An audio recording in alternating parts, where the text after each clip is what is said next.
So we've come to the finale of the amazing Star Wars X-Wing Rogue Squadron comics. And this last story arc is mandatory retirement. Kind of bittersweet to end the series. Had a blast rereading it. Always love these comics. I knew how important they are, in my opinion, what they contribute, what they bring to the table, to the expanded universe. So, kind of starting at this point. Okay, we know what happens at the end of Return of the Jedi. This comic series, we feel the effect of those events: the destruction of the second Death Star, destruction of Palpatine and Darth Vader.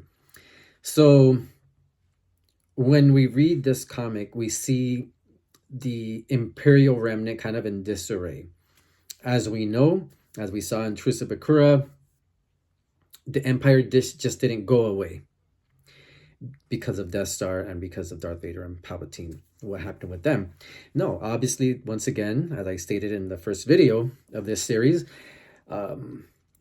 the Empire didn't stop immediately. There were moths all over the place. There were Imperial presence in different planets and different systems.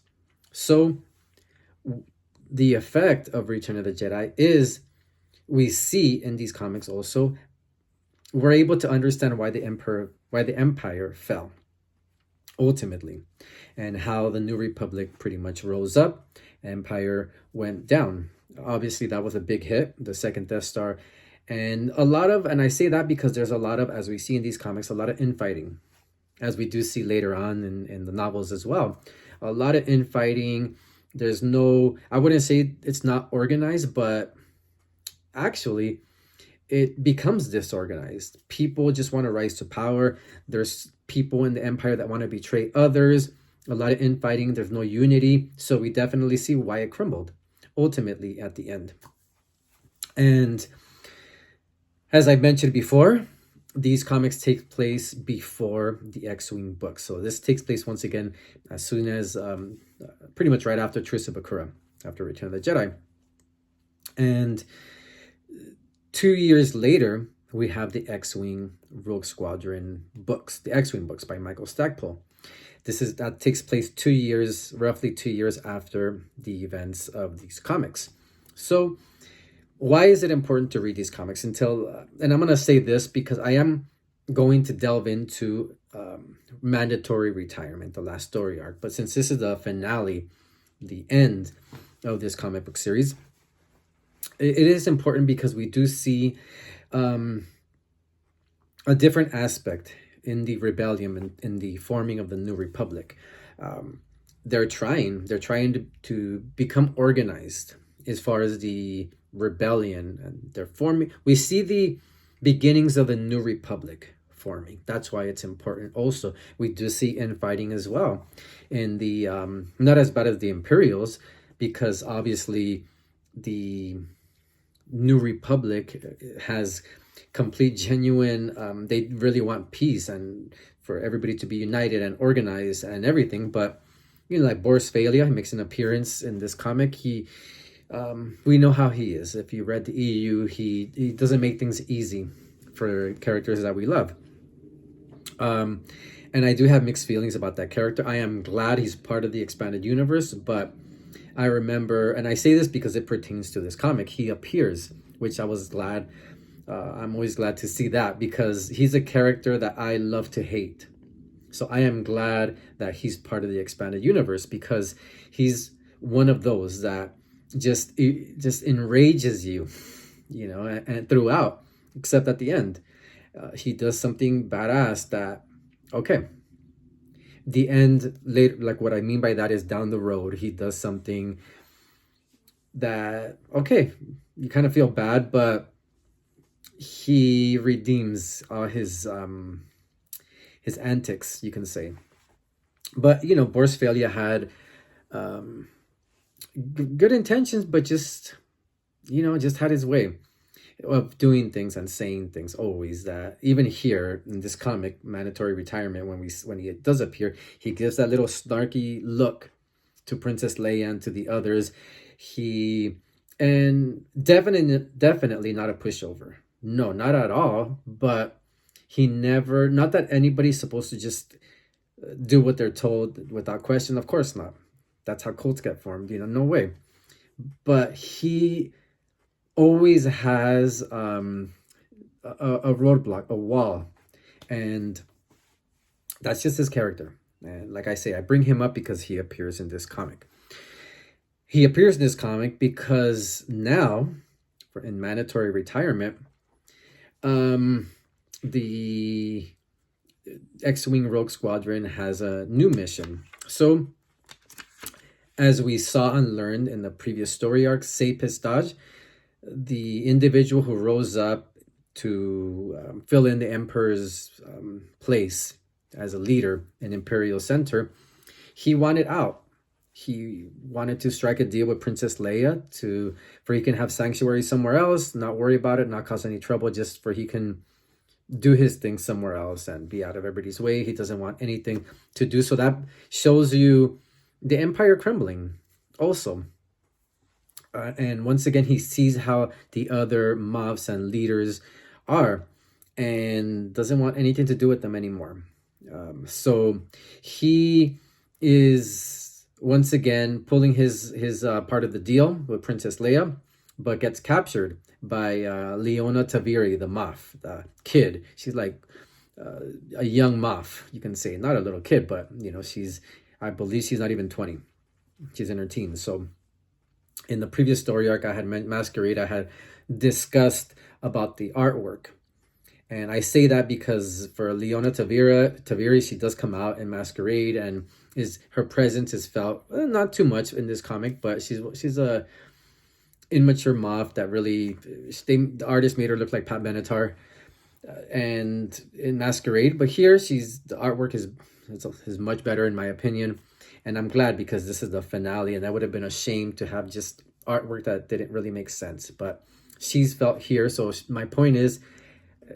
She captures C'est Pistage, and now the discussion with the New Republic is that they're aware that he's been taken, and they want to save him because they struck a deal with him. So they want to keep their word.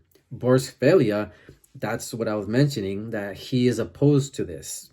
And I do see both sides. He's opposed to this because this guy made his choice, and they shouldn't even risk a life to save this individual because he's not a good person, And Princess Leia and Mon Mothma, they're all present, so they agree to go save C'est Pistage, and that's where they designate Rogue Squadron because they know things are going to get hectic, dangerous. So part of the team is flying, others are assigned down below on the planet. So that's their mission. So that's how it starts. But aspects of what I like as well during this mission is we start seeing there's relationships that have been forming, romantic relationships that have been forming within the team, different team members. And I thought that was cool because they're with these people all the time, they fall in love. So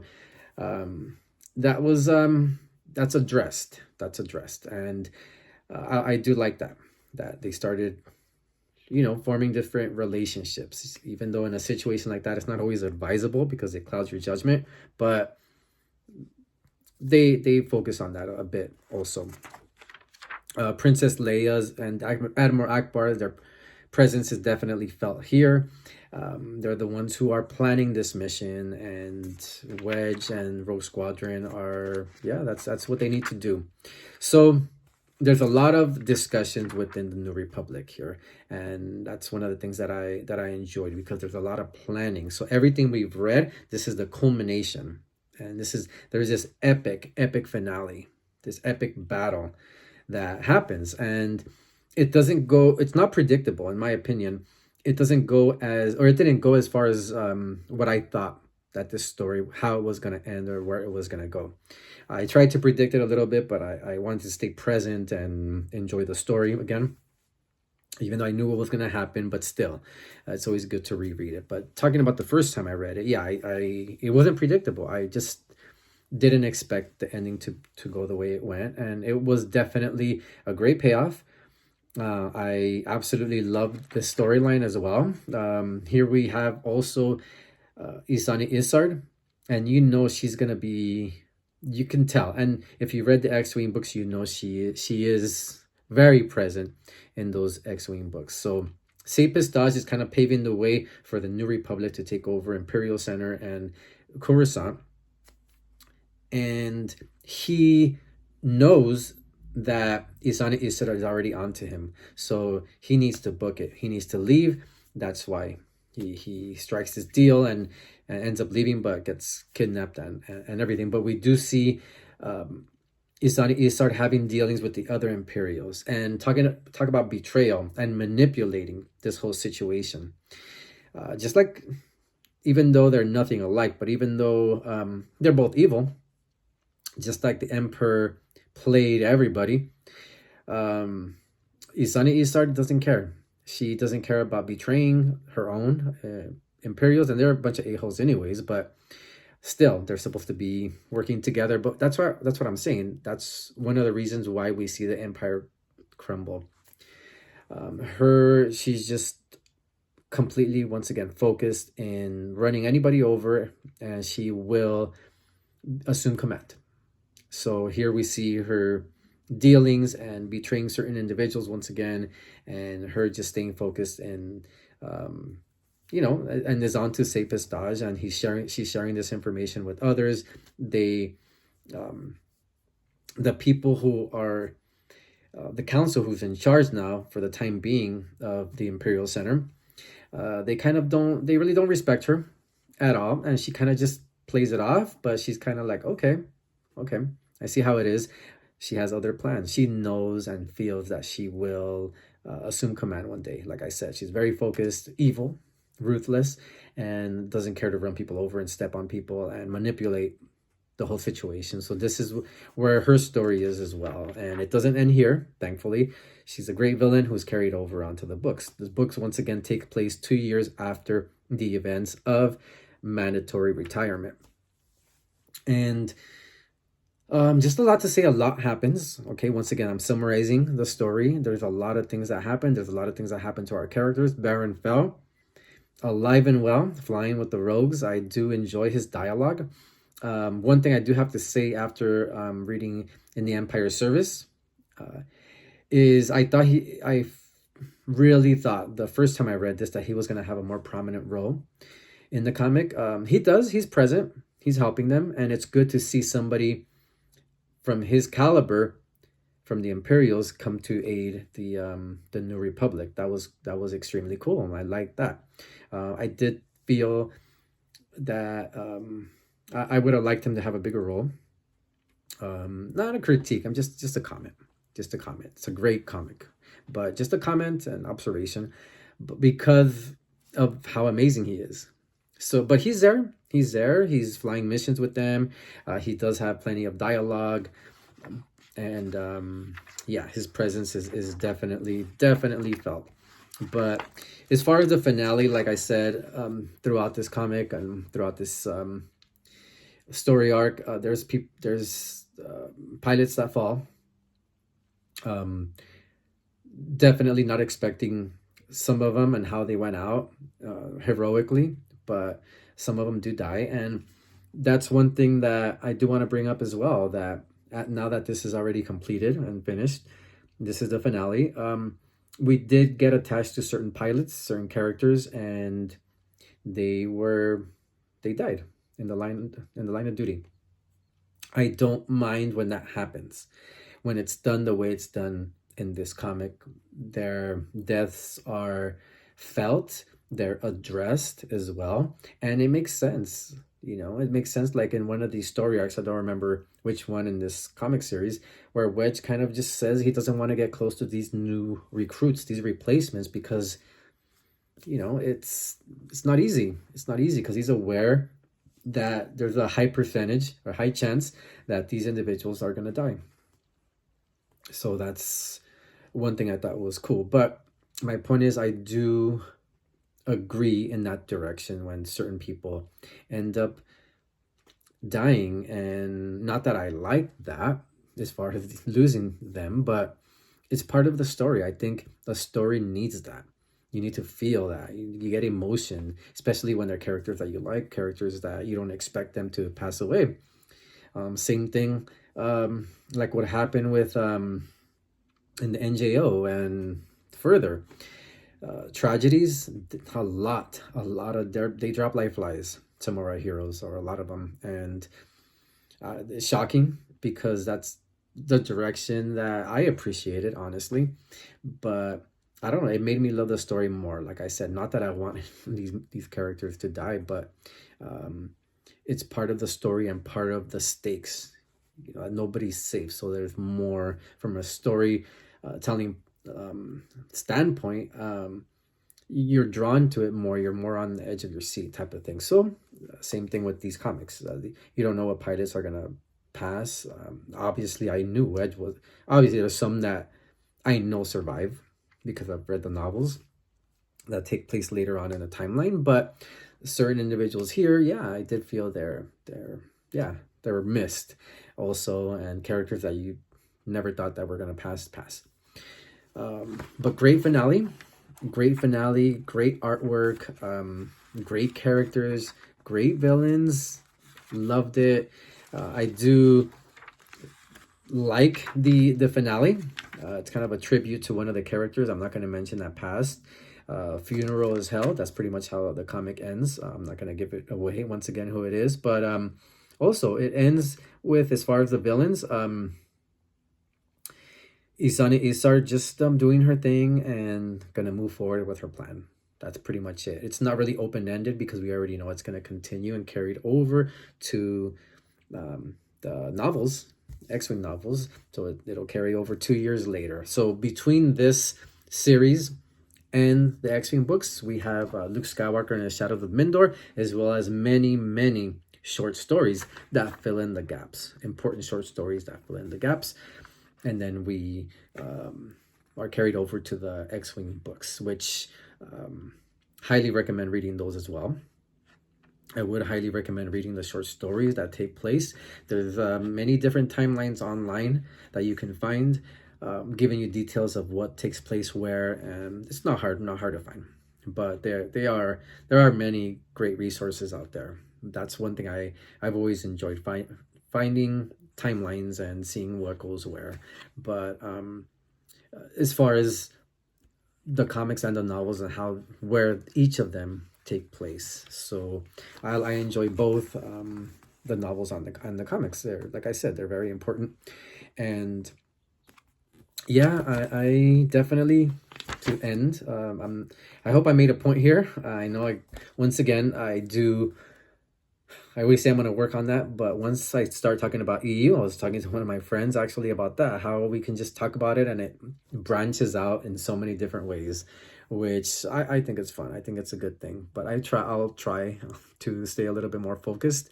But I don't know, once we start getting into storylines and timelines and feelings about the story and characters and everything, things just branch out. So I hope within all that you were able to get something out of these discussions, these highlights. Once again, mandatory retirement. That is the end of the Star Wars X-Wing Rogue Squadron book or comics. Mandatory retirement consisted of issues number 32, 33, 34, and 35. There is a handbook that I may highlight as well later on in a few days. But as far as the story, didn't disappoint. I like that certain characters make an appearance because I think that it is important to include them briefly, but kind of like putting them to the side because it's the pilot's time to shine and their missions. So, for example, Princess Leia makes an appearance. Han Solo and Chewbacca, despite how they're portrayed or look, the way they look, they're there. So like I said, the story is what matters, not so much the artwork. But yeah, they're present, and the focus on the pilots and their missions and their relationships and their losses, that is all felt in these stories. It's not always about Luke, Han, Chewbacca, Princess Leia, Lando. It's not always about them. The story is much bigger, much deeper in the expanded universe in Star Wars Legends. there's a lot of focus on that. Once again, another highlight is Winter. I've said this throughout this small series, highlighting these X-Wing books, that I loved how she is featured here. That she gets down and dirty and in there with the rogues, and um, plenty of action with her, which was awesome. As I mentioned before, in my humble opinion, she's kind of put on the sidelines afterwards, which is a little bit unfortunate, but that's the direction that they went for, and that's fine. But I love Winter as a character. I do. My favorite X-Wing pilot, now that this epic is over within this series, so many. I would probably say my favorite is Plur, the warrior princess. Great character, and it's kind of the first time you read it, it's kind of teased that she's kind of just gonna stay back and assume her role as a princess. But yeah, she goes back to the rogues. She's up there flying with them. That's probably my favorite character in the whole comic book series. Wedge obviously is extremely cool. The banter between all of them, even towards the end, very cool. I'm glad they made the series. I'm grateful. I'm happy that not everything. Imagine everything. So many hundreds of video games, books, comics, short stories that make up the expanded universe. Imagine all those having to do with Luke, Princess Leia, Han, Chewbacca, Lando. You know, I'm sure that would have made it cool. But my point is, to me, I think it would have just been too much. I'm glad that the story group took their time and focused on giving others the spotlight. Minor characters or background characters as well from the movies are given. Wedge comes out in the movies, as we know, all three of them, and he plays an important role and contributes greatly to the movies, even though he's featured briefly. But here he's front and center with this team and giving commands, and him working with Admiral Akbar and Princess Leia. So I'm super, once again, happy that they made this. It was originally published by Dark Horse Comics, and with me, these are, and I mentioned this briefly on my first video, the introduction to the series. These are some of there's a lot of nostalgia. These are some of the first comics I've ever read in the expanded universe. Once again, my first one was Shadow of the Empire Evolution, and that's the first one I bought, and just started buying Dark Empire, and I came in a little bit late. I came in 1997, so a lot of these books were already published. So when I discovered them, I just wanted to buy every single thing that had been released. So I discovered this in 97, the expanded universe. That's when I read Shadow of the Empire, and these books were started in 1997, but I bought them immediately after they were finished. So I had purchased Dark Empire and started just buying, not blindly, but just not really knowing much about it. So the Tales of the Jedi, I just started getting a bunch of them. Then I would go home and put them in order and see what I was missing and all that. And I believe obviously the comics had a timeline, so I put them in order and saw what I needed to get next. So my point is that even though I had discovered the expanded universe in 97, these comics they started in March of 97.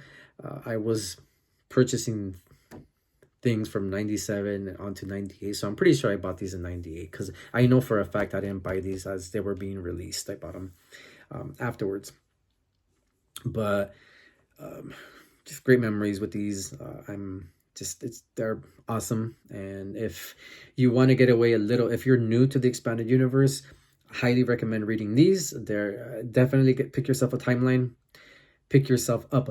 by checking out and by researching. There's a lot of great information. There's a lot of amazing YouTubers that are serious about the expanded universe, about Star Wars Legends, and you'll find exactly where things belong, and it's not really hard. But I highly recommend these because of the type of story of where they go and how we see things moving up and leading up to certain novels and how they all reference each other. So I know I kind of went, this is supposed to be a short video, but once again, with sometimes some of my videos, they go, topics just pop into my head and they branch out. So I do appreciate if you did make it this far, about 25 minutes and change, you listening, and hope you get something out of it also.